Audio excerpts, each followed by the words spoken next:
Let's get back into national politics now and catch up with Anne Webster, who's the Shadow Minister for Regional Development. She's the member for Mallee in Victoria, but she joins us from Port Macquarie in New South Wales tonight. Good to talk to you, Anne. I've got to get your thoughts on the latest shenanigans with Anthony Albanese trying to admonish the media for repeating Hamas propaganda when that's pretty much all we've heard from him these past 22 months. Well, it's really quite extraordinary, Chris, isn't it?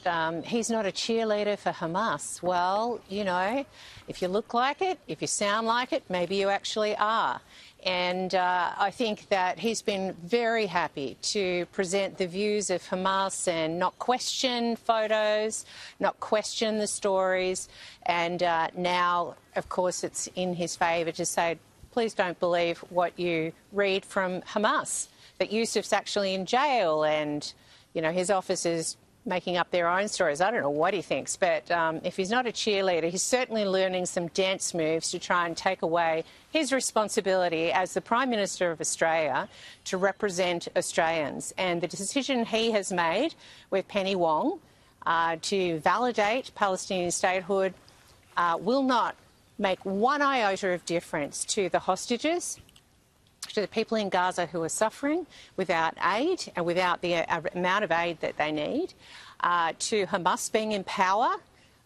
You know, these are things that are not going away because he's making what is really a localised political statement on the world stage.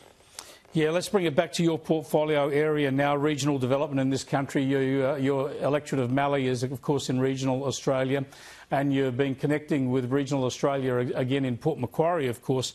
One of the new changes that could get a kick along in this economic summit next week is road user charges and a plan to bring it in firstly with heavy vehicles. Isn't this another hit that's going to attack regional Australia ahead of the rest of the country? Well, you know, heavy vehicle users bring product to port, they bring product to markets, they allow us to eat. And our heavy vehicle users need to be supported, not punished. You know, I think that the idea of subsidies being taken away from EV drivers and taxes being applied to EV drivers would actually make far more difference to what it means to live across Australia more broadly. It just seems to me that Labor are so intent on ensuring that their urban electorates are looked after and they have no idea what goes on out in the regions. That's a good point. Rather than trying to impose new taxes to make up for the lack of petrol taxes on EVs, just get rid of all those subsidies and tax breaks that they now give to EVs. Well, wouldn't that be a good idea?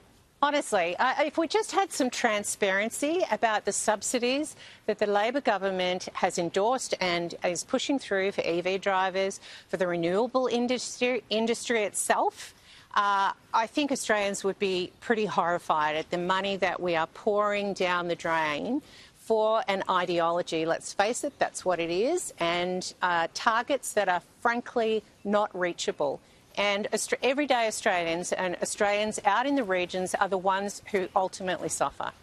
Anne Webster, thanks for joining us. Appreciate it. Anne Webster there live from Port Macquarie in New South Wales. She's the Shadow Minister for Regional Development. Let's catch up now with John